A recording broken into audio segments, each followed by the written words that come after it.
Hello दोस्तों, Haryana GK and current affair के YouTube channel में आप सभी लोगों का स्वागत है। आज हम मध्यकालीन इतिहास के बारे में कुछ आवश्यक और महत्वपूर्ण प्रश्नों के बारे में पढ़ेंगे।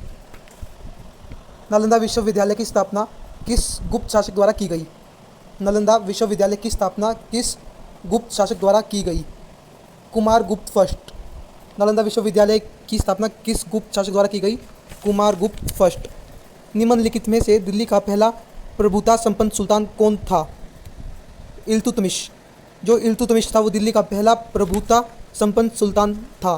इल्तुतमिश दिल्ली का पहला प्रभुता संपन्न सुल्तान था। शिवाजी की मृत्यु के पश्चात उत्तराधिकारी के लिए इनमें से किन के बीच लड़ाई हुई?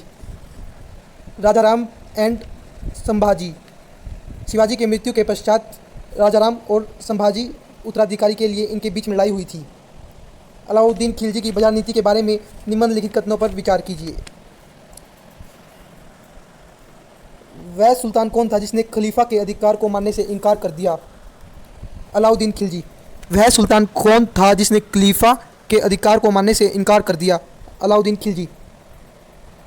सूफियों की भाषा में जियारत क्या था?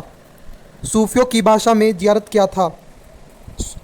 सूफी संतों के मकबरों की बरकत प्राप्त करने के लिए तीर्थ यात्रा। सूफियों की भाषा में जियारत क्या था? इसका आंसर ए आएगा भाइयों, सूफी संतों के मकबरों की बरकत प्राप्त करने के लिए तीर्थ यात्रा। जब्ती प्रणाली के अंतर्गत वास्तविक उत्पादन का कितना अंश राज्य की मांग के रूप में निर्धारित किया गया था?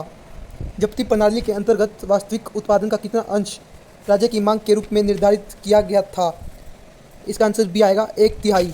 1/3 हिस्सा जब्ती प्रणाली के अंतर्गत वास्तविक उत्पादन का अंश राज्य की मांग के रूप में निर्धारित किया गया था। रामायण का अनुवाद फारसी में किसने किया? इसका आंसर बी आएगा, बदायूनी। रामायण का अनुवाद फारसी में किसने किया था? बदायूनी ने किया था। शेरशाह की मृत्यु कहाँ लड़ते हुए हुई थी? शेरशाह की मृत्यु कालिंजर में लड़ते हुए हुई थी। शेरशाह की मृत्यु कहाँ पर लड़ते हुए हुई थी? शेरशाह की मृत्यु कालिंजर में हुई थी। बहमनी राज्य का संस्थापक कौन था?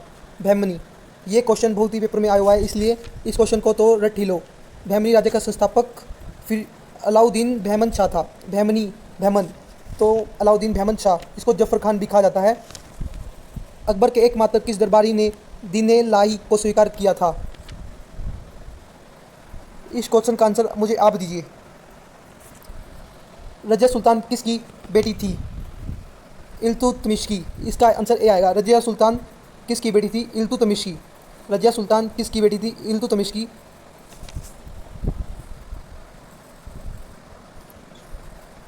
तराइन की दूसरी लड़ाई में पृथ्वीराज को किसने पराजित किया? तराइन की दूसरी लड़ाई में पृथ्वीराज को किसने पराजित किया? मोहम्मद गौरी। तराइन की दूसरी लड़ाई में पृथ्वीराज ने मोहम्मद गौरी में को पराजित किया। अमीर खुसरो एक संगीतज्ञ और डैश था। अमीर खुसरो संगीतज्ञ होने के साथ साथ सूफी संत, इतिहासकार, फारसी तथा हिंदी का लेखक और विद्वान सब था। मतलब इसका आंसर डी आएगा, उपरोक्त सभी। निम्नलिखित मुगल भवनों में से किस में यह विशेषता बताई जाती है कि वह लंबाई और चौड़ाई में बिल्कुल बराबर है?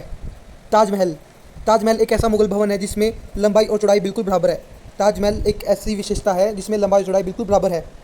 सल्तनत वंश की विशालतम स्थायी सेना जिसका भुगतान सीधा राज्य द्वारा किया जाता था बनाई थी अलाउद्दीन खिलजी ने। अलाउद्दीन खिलजी ने एक ऐसी सल्तनत वंश की स्थायी सेना बनाई थी जिसका भुगतान सीधा राज्य द्वारा किया जाता था।